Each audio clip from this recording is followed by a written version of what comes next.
बिस्मिल्लाहिर्रहमानिर्रहीम। अस्सलाम वालेकुम डियर 9th क्लास। आज का आप लोगों का लेक्चर नंबर 11 है, चैप्टर नंबर 8। और जो आज का आप लोगों का टॉपिक है वो है हमारे पास हीट कैपेसिटी।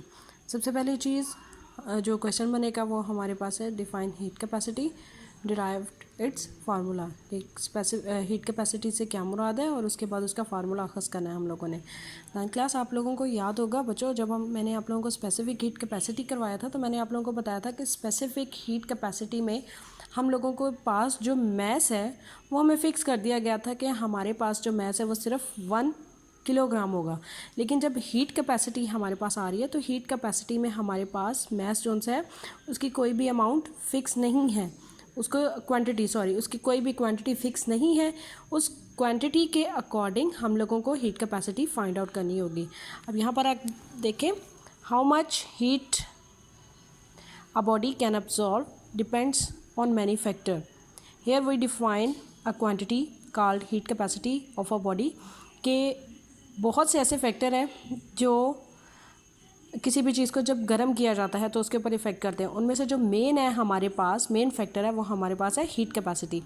हीट कैपेसिटी का अब डेफिनेशन आप लोगों के पास आ रही है। Heat capacity of a body, heat capacity किसी जिस्म में is a quantity of thermal energy. Thermal energy की वो मिकदार है एब्जॉर्ब जो कि जज़ब की जाती है by it for 1 kelvin increase in its temperature.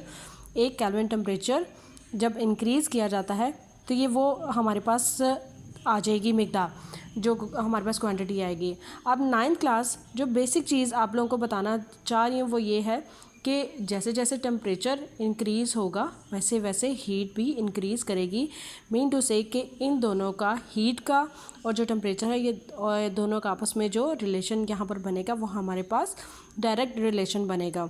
या दस इसी तरह if the temperature of a body increase through del T on adding del Q amount of heat then its heat capacity will be del Q over del T। यहाँ पर देखें 9th class, मैंने यहाँ पर देखें heat capacity is equal to del Q over del T। अगर आप लोग इनका रिलेशन निकालना चाहें तो ये एक दूसरे के डायरेक्टली प्रोपोर्शनल ही निकलेंगे। आप लोगों ने उसके बाद according to specific heat capacity वाले टॉपिक में पढ़ा था कि जब हम लोगों ने del Q की वैल्यू को फाइंड आउट किया था तो वह हमारे पास निकली थी MC del T, जहाँ पर हमारे पास mass of the body, C specific heat capacity and del T is equal to change in temperature।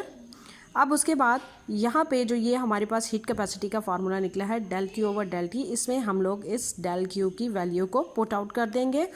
जब हमने इसकी वैल्यू को यहाँ पर राइट किया है तो आप लोग देखो del Q की जगह पर मैंने यहाँ पर इसकी वैल्यू को राइट कर दिया तो del Q से कट गया है।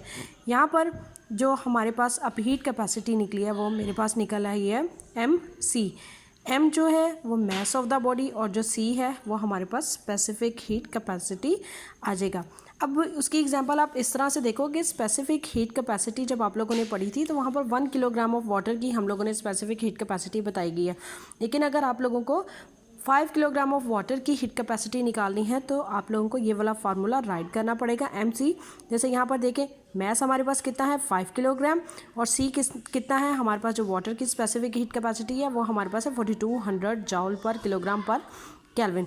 जब इन दोनों का आप लोग आपस में मल्टीप्लाई करोगे then it will be equal to 21,000 joule per kelvin. अब ये यूनिट हमारे पास कैसे आए, यहाँ पर देखें इस केजी का यूनिट जो है वो जो पावर है वो हमारे पास पॉजिटिव है और यहाँ पर इस केजी की पावर हमारे पास नेगेटिव है, तो ये दोनों एक दूसरे से कट गए। सिर्फ हमारे पास जो बच गया वो जॉल पर केल्विन है, तो इसीलिए यहाँ पर जो हमारे पास हीट कैपेसिटी में जो यूनिट बच गया वो हमारे पास जॉल पर केल्विन है। उसके दस larger is the quantity of a substance larger will be it's heat capacity के जितनी ज़्यादा किसी भी जिस्म का मैस होगा उतनी ही ज़्यादा उसकी जो हीट कैपेसिटी है वो बढ़ जाएगी। अब यहाँ पर देखें जो हमारे पास 1 किलोग्राम की हीट कैपेसिटी बनती है वो 4200 जॉल पर किलोग्राम पर केल्विन है। लेकिन अगर हम लोग 5 किलोग्राम ऑफ मैस के हिसाब से निकालते हैं तो वो हमारे पास उसकी हीट कैपेसिटी जो सी है वो आ जाएगी हमारे पास 21,000 जॉल पर केल्विन। ओके बच्चों, ये आज का आप लोगों का टॉपिक था। ये आप लोगों ने बहुत अच्छे तरीके से याद करना है नेक दुआओं के साथ। ओके बच्चों, अल्लाह हाफ़िज़।